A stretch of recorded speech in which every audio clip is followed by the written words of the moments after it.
Many a times in a democratic country with laws like Kenya, there are several correctional measures, one of them being conviction when found guilty of an offense. One's conviction will be determined by the nature of the offense he or she has committed. The big question is, when somebody is convicted, what is he or she subjected to while in the prison? During this year's 2023 Agricultural Society of Kenya Eldoret National Show, we meet Paul. Paul works with an organization known as Resources-Oriented Development Initiatives, well known as RODI Kenya, in collaboration with the Kenya prisons to rehabilitate and to transform inmates.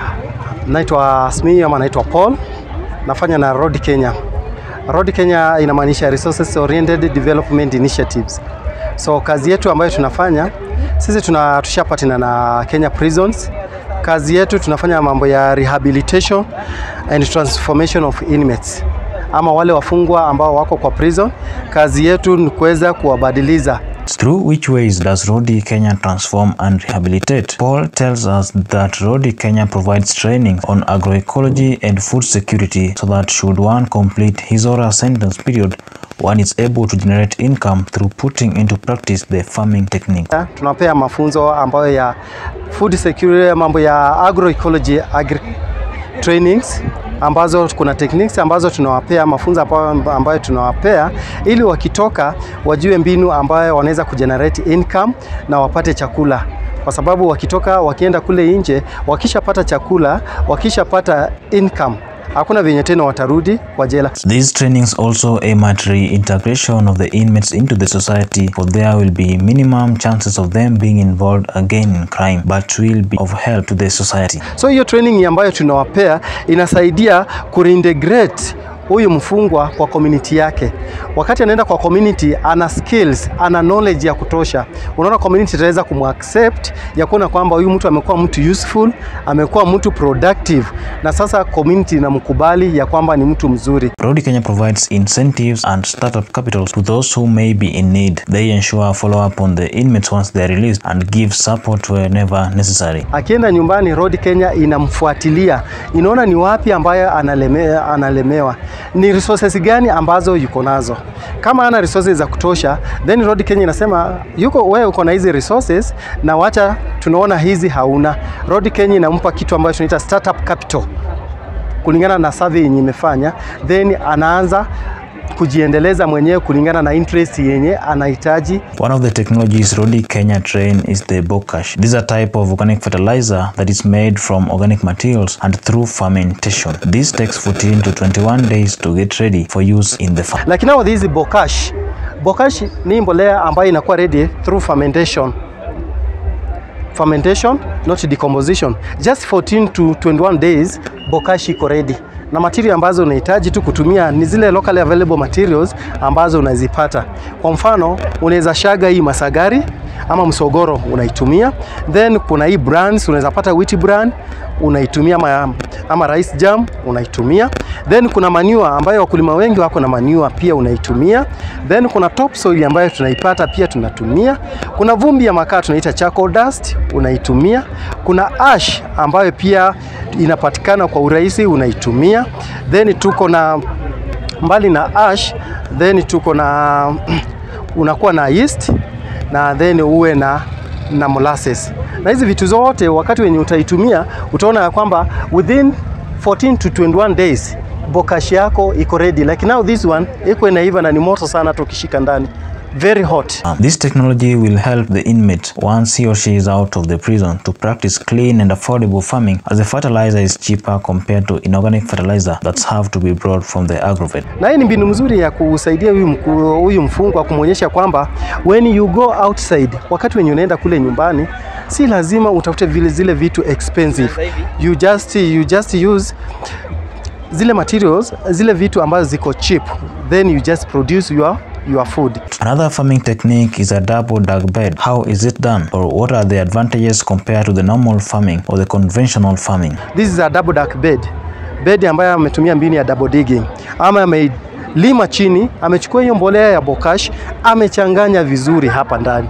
Akisha changanya vizuri hapa ndani, Paul tells us that it retains water for a long period of time and it can accommodate more plants compared to conventional farming, hence high productivity. Hiyo ndani wakati alilima chini vizuri, ndani ni kama basin, umechukua cotton wool, umeweka soil. Ukiweka maji inanyonya maji mengi zaidi huko ndani. So ikinyonya hivyo maji mengi, inamaanisha kwamba hii vitu utapanda kwa karibu kwa sababu hii mchanga iko loose, haikombit, roots zinaenda chini direct. So utaona hii space inatoa 3 times ya production ya zile produce ukikombea na conventional planting. Then wakati inashikana yenyewe na form ile kitu tunaita living mulch. So ina suppress weeds, ina retain moisture hapo ndani. An almost similar technique is the sunken bed. It is mostly used and serves best in dry areas which receive little to no rainfall during the drought, and this is how it is done. Hii tunaita sunken bed. Hii pia inatumia sehemu ya upati mvua ya kutosha, sema ipati mvua ya kutosha. Hii wakati unalima chini vizuri, unaweza lima chini vizuri, utoe topsoil uweke kando, subsoil unatoa unaweka kando. Ukishafanya hivyo, unaweza kuja na biomass, hata kama ni masagari hiyo unaweka kule chini unataandika. Ukishatandika huko chini, then chukua topsoil na mbolea yako yenye umechanganya vizuri, weka chini. Then tandaza uweke maji. Then kuja na mimea zako panda, ukimaliza weka maji. Hii inafanya vizuri kuina retain maji kwa muda mrefu na mimea evaporation yake iko chini. Another technique that isn't common to many is this known as vermiculture. It uses earthworms which produce vermi liquid fertilizer used as a foliar and for top dressing. Hii vermiculture, hii tunatumia worms. Naona venye ziko mingi, tunatumia hizi worms ambazo zinatupa kitu inaitwa vermi liquid fertilizer. Vermi liquid fertilizer hii ndio fertilizer ambayo tunaitumia wakati wenye tunaweka kwa crops zetu as foliar feed, na pia tunaitumia kama top dressing. Hizi vitu zenye nimeweka hapa, hizi ni kitchen waste. Hizi kitchen waste ndio chakula chake. Na wakati wenye hizi worms zinakula ama wadudu wanakula hizi kitchen waste, wana produce ile kitu tunaita waste produce from products from their bodies. Then hizo waste product from their bodies, hizo excretions zake ziko rich in nutrients. Hiyo nutrients ambayo iko hapo, wakati tunaweka hapa, kwa sababu hizi vitu worms lazima ziwe in a moist place. Ukiweka maji hapa, hizo nutrients zote zinaenda kwa container pale. Ile container ndio sasa tunatumia kwa harvest hizi nutrients, then tutaitumia hizi nutrients then kwa mimea zetu as foliar feed na also as top dressing fertilizer. Talking about food security, here's another life-saving technology. Paul has to say this about solar dry. Na hii inatusaidia sana wakati wenye mkulima, wakati wenye ameproduce kama chakula chake. Kwa mfano unaweza kuwa umeproduce mboga, na mboga ni mingi sana wakati huo, na bei ya mboga iko chini. So kitu chenye utafanya kuliko kuuza kwa throwaway price, kitu chenye utafanya unatoa hizo mboga zako vizuri, unatengeneza, unaweka kwa solar dryer yako. Ikisha dry utazipack uweke. Wakati utataka kutumia, then utatoa tu utumia, ama utatoa uuze ukitaka. Kuna kitu kingine kama fruits. Kwa mfano unaweza kuwa na mangoes ama fruits ziko kwa wingi kwa like mangoes. Utakatakata vizuri uweke kwa solar dryer yako. Wakati wenye itakauka vizuri utapack uweke. Wakati utataka kutumia unaweza tengeneza juice. Kuna vitu zingine kama sweet potatoes, kama bananas. Pengine wakati huo ziko kwa wingi na bei si mzuri. So unakatakata vizuri uweke kwa solar dryer yako. Ukishaweka kwa solar dryer yako, ikishakauka utaenda ushage, unaweza changanya na soya, millet, sorghum. Hiyo kitu sasa tunaita value addition. Then utauza kwa bei mzuri, bei ile ya juu. This is known as a pyramid garden or urban farming because it is mainly used in urban areas where there is no enough land for conventional farming. This technology helps in space and water conservation and ensures maximum productivity. Hii tunaita pyramid gardening ama urban farming. Mara mingi utapata kwamba inatumika kwa sehemu za town, na pia hata kwa ukiwa kwa boma lako unaweza design, unapanda varieties of your vegetables here. So unaweza panda kama ni spinach, onions, kila kitu chenye utahitaji.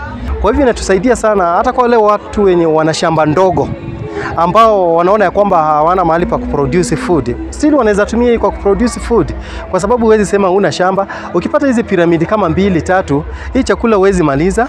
utakuwa unauza nyingine, kwa sababu ukiangalia hapa ni ngapi? Hizi ni more than 200. We visit Paul on the second day at the Kenya prison stand, and today, what does he have for us? This type of farming, as you see, involves incorporation of different plants and animals in one space, and one depends on the other for survival, and it is called the integrated farming. We have cows, rabbit and fish, and this is how they live. Hii inaitwa integrated farming. Vile nimeandika hapo, tumeandika hapo inaitwa integrated farming. Ni ile ukulima ambayo umechukua vitu tofauti umecombine kwa pamoja. Hapa tuko na kitchen garden hapa juu, na hii vile umeona si sukuma tu, chukulia kwamba umeweka sukuma, spinach, vitunguu, nyanya na vitu zingine, umechanganya vitu vingi sana. Kuna garden hapa juu. Sasa hii garden inatoa zile, wakati una prune kwa hii garden, inatoa zile waste ambazo zitaweza zitalisha kuku, na hapa ni sungura. Na hizi wakati zinakula, kwa mfano sasa kuku ataweza kutoa zile droppings, ile chafu yake, waste yake itaingia kwa maji. Na chini tuko na samaki. Na hao samaki aina ya tilapia ambao wako chini, wakati kuku inatoa hizi droppings zake ama waste yake inaenda kwa maji, inatengeneza chakula ya samaki ambayo tunaita planktons, ambazo zitakuwa formed kule ndani, zitatoka kule ndani, zitakuwa kwa maji. Naye samaki atakula hiyo plankton, hiyo chakula yake. Samaki naye akisha kula, si anatoa waste. Hiyo waste yake ile ya samaki yenye anatoa inatengeneza hiyo maji na kuwa na hizo nutrients. Hizo nutrients ambazo ziko huko ndani zimetokana na droppings na hiyo waste ya samaki. Hiyo maji inakuwa na nutrients, tunatoka tunamwagilia nini? Garden yetu hapa. Umeona hii ni garden, so tunamwagilia hii garden yetu hapa. Wakati wenye garden imepata hiyo maji, bado si sungura pia alikuwa anakula. Pia sungura pia venye yuko hapa ndani anatusaidia kutoa mkojo. But sasa hii mkojo ya sungura unaiconnect hapa, kuna gata, una fix pipe hapa hivi. Ukisha fix pipe, hii mkojo inaingia hapa ndani. Na hapa ndani utakuwa umefunika. Sasa pipe inaingia hapa ndani na mkojo yote inaingia hapa. Hii mkojo wakati inachukuliwa inakuwa diluted, then unaweza unapiga kwa mboga zako kama foliar feed. Na tena inatumika kama liquid fertilizer ambayo utaweka direct pia. Ndipo unaona sasa hakuna kutumia madawa. Kila kitu inategemea nyingine. Ya kwamba mboga imeenda kule chini. Kuku sungura wamekula. Kuku wamekupa mbolea. Wamekupa mbolea imeingia kwa maji. Maji kuna planktons ambayo ni chakula ya samaki. Then samaki anatoa waste. Hiyo waste inatengeneza maji ambayo iko na nutrients. Hiyo nutrients unaweka kwa mboga zako. Naye kwa sababu pia sungura yuko hapo na anatoa pia mkojo na anategemea hii. Anakula, anakupa mkojo. Mkojo pia unatumia kama liquid fertilizer ama top dressing, ile foliar feed pia. Na hii kitu inaweza tumika hata sehemu yenye hauna shamba kubwa. Hata hii pia inatumika kama urban farming. Si ni kweli? Hii inatumika kama urban farming kwa sababu ukiwa na space ndogo, hata kama kwa rental place, then unaseti tu kitu kama hiki. Hope you have learned a lot from Paul, who works with the RODI Kenya in collaboration with the prisons, who has shown us just but a few of the trainings that they give to inmates to help them in survival once they are out. Contrary to many people's belief that inmates are only confined in a specific room and are exposed to tiresome duties as a corrective measure. I am Andrew Ochieng.